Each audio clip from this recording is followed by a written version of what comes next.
As far as weird Sonic games go, you could do a lot worse than Sonic Adventure 2. I mean, sure, Sonic Adventure 2 has its quirks, but there's really not anything that weird about it, right? It might surprise you that there's actually a lot to talk about when it comes to this kind of thing in Sonic Adventure 2.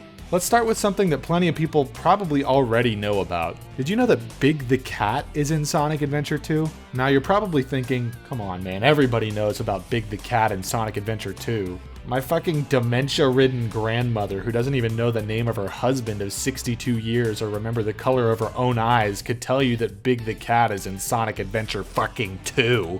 And you know, if you didn't know that Big the Cat was in Sonic Adventure 2, then I mean, I hate to be the guy to tell you this, but you got some serious fucking problems, man. Where do you get off, you sick fuck?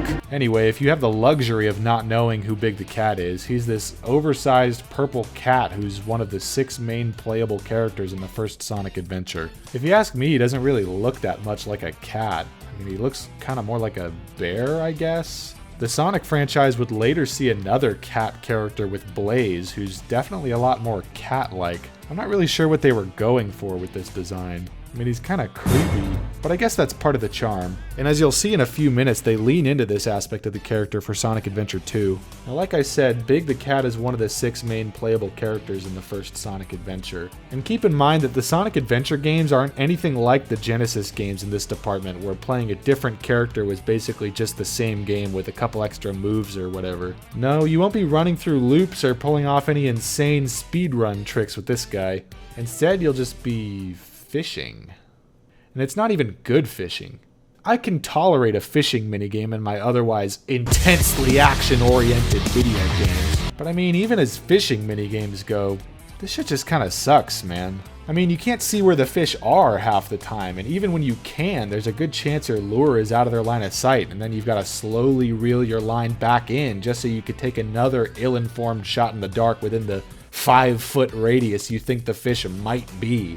Anyway, it seems that most people agree with this sentiment and consider Big the Cat to be one of the worst aspects of the first Sonic Adventure. And the infamy of these horrible fishing segments has sort of bled into Big's reputation as a character in general, with Big mostly being the butt of the joke in modern iterations of the franchise. But anyway, yeah, I guess Sonic Team was sort of in on the joke as early as a couple years after the release of Sonic Adventure. Because in the original Dreamcast version of Sonic Adventure 2, Big the Cat makes a shit ton of cameos in just about every mission of every level of the game, sometimes multiple times per mission. I mean, seriously, this guy is everywhere. You're pretty much guaranteed to spot him at least a couple times through a full playthrough. And that's if you're not actively looking for him. Some of these cameos are pretty funny, like Big seemingly drowning in Knuckles' section of Cannon's Core and just sort of being alright with it. Or Big the Cat rotting in a fucking cell in Prison Lane. I've gotta find Sonic.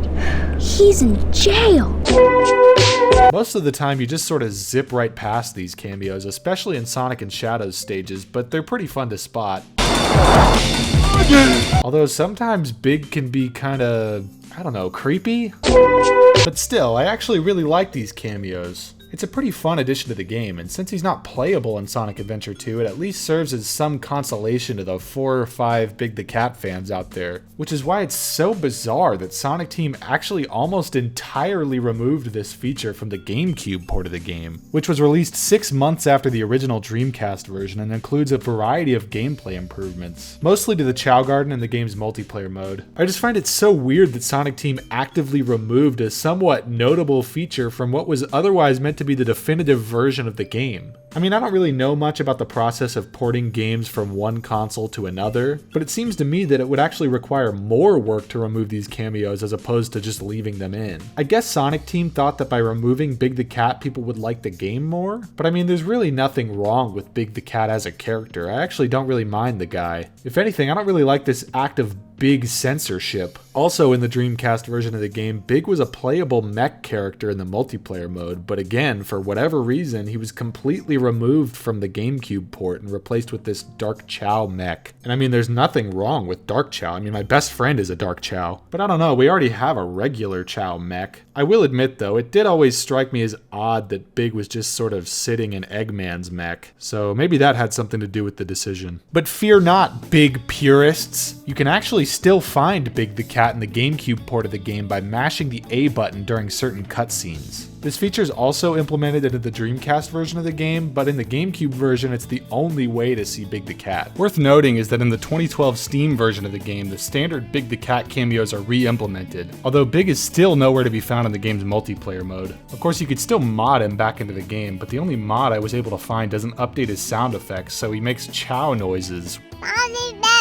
Here's another aspect of Sonic Adventure 2 that I think is pretty cool. If you don't think about Sonic more than boring, unimportant stuff like your job or your family or your general day-to-day responsibilities, you may not be aware that Sonic Adventure 2 offers various themes in the options menu based on characters from the game. These themes alter the menu backgrounds and the menu voiceovers. Most of the voice lines the devs included for this feature are pretty much exactly what you'd expect, just Sonic characters telling you to select a stage or whatever. Menu screen customization! Yeah! A few of these voice lines are pretty weird though. What? You don't like me? Like the voice line that triggers when you view the game's sound tests with the shadow theme selected. I'm not interested. I'm not interested. There's also some unlockable themes you could buy with in-game currency through the black market in the Chow Garden that feature a few more characters, namely Amy, Omo Chow, and Maria. But I'm not here to talk about those. I want to talk about the theme of perhaps the most beloved Sonic character of all time. This is the character that all the kids are wearing the t-shirts for at the Sonic movie. All the kids are saying, Mom! Mom! Can you believe it? It's gonna be the permanent secretary. It's gonna be in the 3. If you have absolutely no clue what I'm talking about, there's an unnamed president's secretary character who has a grand total of like one speaking line in the whole game. This incredibly minor character apparently returned for a few speaking lines over the president's answering machine or something like that in some of the cutscenes in Shadow the Hedgehog. But other than that, this character has never reappeared in any form or fashion in any further Sonic games, and appearances in extended media like the comics and anime are equally sparse. In the original Dreamcast release of the game, you had to download this theme via the VMU, which was a memory card for the Dreamcast that doubled as a cheap little LCD handheld console. These things are super interesting. I could make a whole video about VMUs, but I'll have to save that for another time. I've got more important, completely unimportant trivia to explain. In the Sonic Adventure 2 Battle port, there is no VMU obviously, so instead this theme is unlocked by rotating the control stick in the theme selection menu for a few seconds. I'm pretty sure I unlocked this theme by complete accident as a kid, just dicking around in the menus or whatever. I remember feeling kind of unnerved by the whole experience. Maybe it's that horrible chime that plays when the theme is unlocked.